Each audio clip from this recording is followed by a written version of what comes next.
1966 Ford Mustang, base 6-cylinder. The original pony car is an American icon, but in its base form, it was an underpowered secretary's car that created a segment the true muscle cars would soon come to dominate. The standard engine was a 200 CI inline-6, producing a meager 120 horsepower. This engine, while durable, was known for being anemic and notoriously difficult to modify for increased performance due to its integral log-style intake manifold, which was cast as part of the cylinder head. Purists and market experts correctly argue that these Falcon-based 6-cylinder cars are pony cars, not muscle cars, as they lack the big block power that defines the genre. The market valuation reflects this distinction. A 3-condition 6-cylinder coupe is valued by Hagerty at just $16,400, while a V8-powered fastback from the same year is valued at nearly 3 times that amount at $49,000.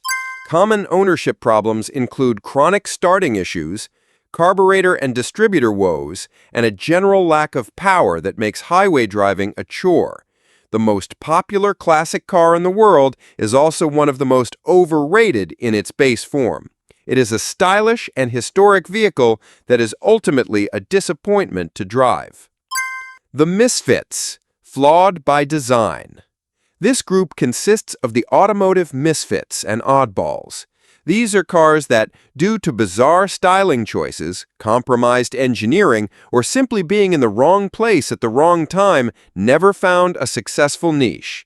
They were often the result of a corporate strategy to hastily enter the lucrative muscle car market without investing in a dedicated platform.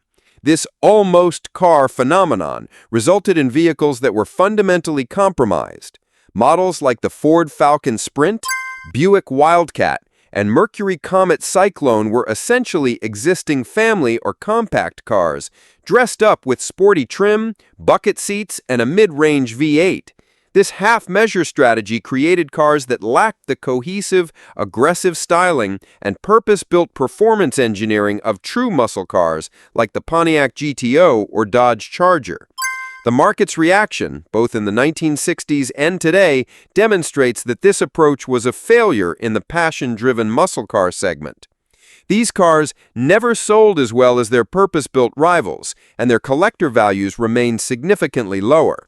In a market defined by peak performance and authentic identity, these almost cars were perceived as cynical marketing exercises and have been penalized by collectors ever since.